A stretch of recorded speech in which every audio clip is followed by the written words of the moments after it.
عامر خان سے میری ملاقات ہوئی، میں نے اس کو کوئی دین کی بات نہیں کی، صرف محبت تھی. اب تک اس کے میسج آتے کہ میں زندگی میں کسی سے متاثر نہیں ہوا، تم پہلے آدمی ہو جس سے میں متاثر ہوں. میں نے کوئی جادو کیا، صرف محبت. لوگوں کو محبت دو، قریب ہوں گے. میں جب گیا بڑی مشکل سے اللہ نے، ملاقات کا کوئی راستہ ہی نہیں تھا، وہ مجھے نہیں جانتا تھا، میں اسے نہیں جانتا تھا، تو کوئی موقع نہیں مل رہا تھا ملاقات کا. تو اللہ نے شاہد آفریدی کو بھیج دیا. شاہد آفریدی اس کی دوستی تھی، ہمارا جو کرکٹر ہے. میں نے اس سے فون پر کہا یار میری ملاقات تو کرا. اس نے ملاقات کروائی تو اس نے مجھے کہا آدھا گھنٹہ ہے، آدھا گھنٹہ. جب میں پہنچا میکسیمم پونا گھنٹہ. میں ٹھیک. میں گیا تو وہ سہما ہوا چہرہ کہ بھائی مولانا آ گیا، پتہ نہیں کیا کہیں گے، بھائی یہ تو کیا کر رہا ہے، تو حرام کر رہا ہے، ناچ رہا ہے، گا رہا ہے، توبہ کر، ابھی تیرے لیے دوزخ کا فیصلہ ہو جائے. پتہ نہیں کیا ہو. وہ ڈرا ہوا سہما ہوا تھا. تو میرا ایک دور کالج لائف تھا. میرے اللہ نے مجھے ہدایت دی اور میں 3 دن کے لیے میں اس دوست کو، اس کی نسلوں کو دعائیں دیتا ہوں جو مجھے زبردستی پکڑ کے لے گیا. نہ میرا تبلیغ سے کوئی تعلق، نہ واسطہ، نہ میں کوئی ان سے متاثر. ایک لڑکا تھا، بنگالی تھا، گشت کرتا تھا، لیکن میں اس سے ذرا متاثر نہیں ہوا. میرا دوست متاثر ہو گیا تھا تو میں تو ان کے قریب سے نہیں گزرتا تھا. تو وہ اور میں اسکول میں اکٹھے آ رہے تھے، کالج میں اکٹھے آ رہے تھے. تو وہ متاثر ہوا، وہ 3 دن کے لیے جا رہا تھا تو مجھے بتائے بغیر میرا ہاتھ پکڑ کے لے گیا. مجھے کام ہے، چلو میرے ساتھ. اور میں اس کو انکار نہیں کر سکتا تھا، یہ میرا اس کا تعلق تھا. اب بھی اسی طرح بھائیوں جیسا تعلق.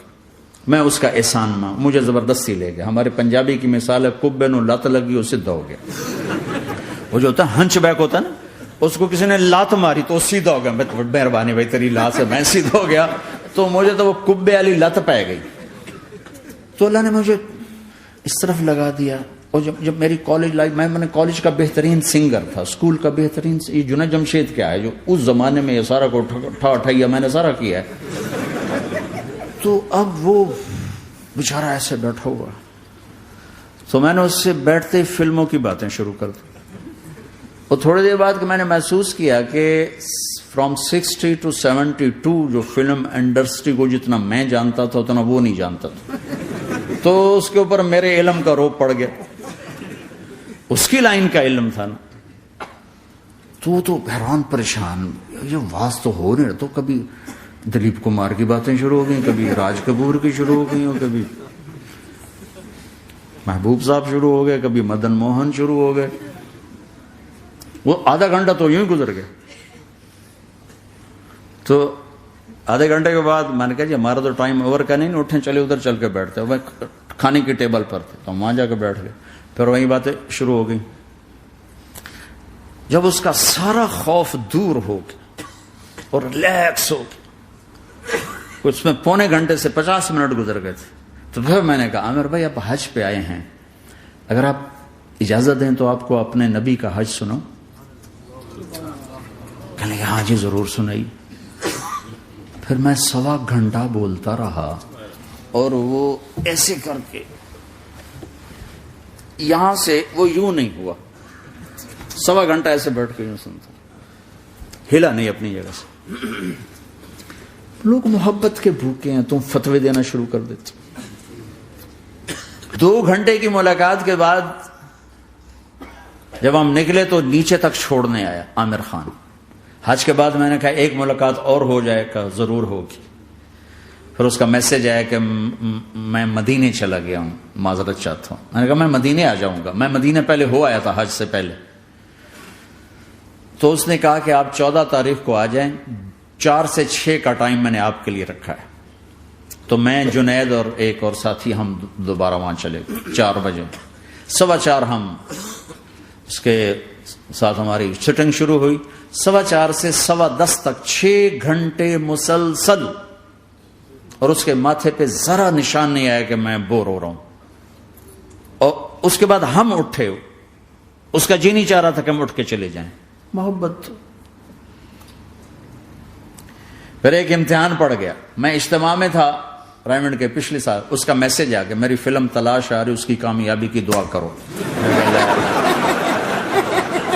اے چنگی بڑی. میں نے کہا اب کیا کروں؟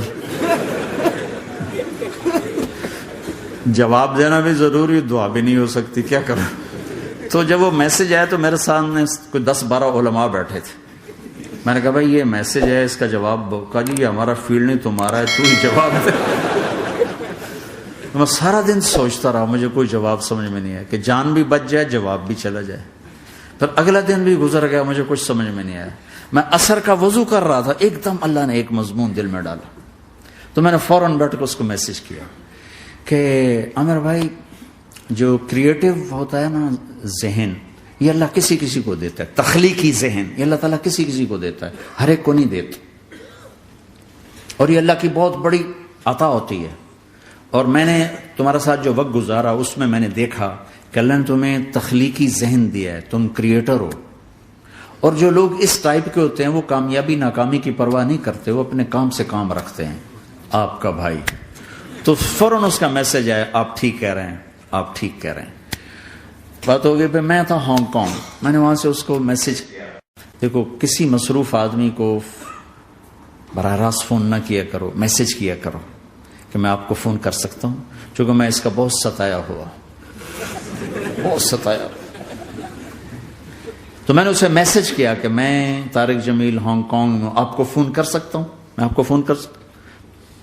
میں ہمیشہ اسے، اب بھی میرا فون پہ رابطہ ہے، میں پہلے اسے میسج دیتا ہوں میں آپ کو فون کر سکتا ہوں. اگر اس کا جواب نہ ہے پھر میں نہیں کرتا ہوں. کبھی وہ خود کر لیتا ہے، کبھی وہ میسج دے دیتا ہے کال کر لیں. تو تھوڑی دیر بعد اس کا فون آ گیا کیونکہ میں اس وقت دلی میں ہوں، کانفرنس میں تھا. تو میں نے آپ کا میسج دیکھا تو میں اٹھ کے باہر آ گیا ہوں، ابھی آپ سے بات کر کے پھر میں جاؤں گا. تو اسے باتیں کرتے کرتے کہنے لگا آپ کی دعا سے میری فلم کامیاب ہو گئی. میں کہا یا اللہ میں کوئی نہیں کی تھی تینوں.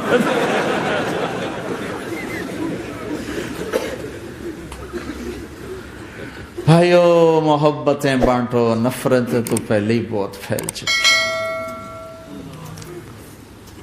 نشہ پلا کے گرانا تو سب کو آتا ہے، مزہ تو تب ہے کہ گرتے کو تھام لے سب.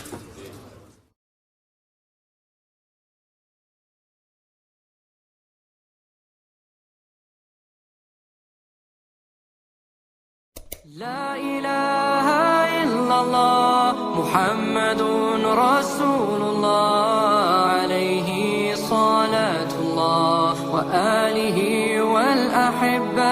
لا الہ الا اللہ محمد رسول اللہ علیہ صلاة اللہ وآلہ والأحبہ.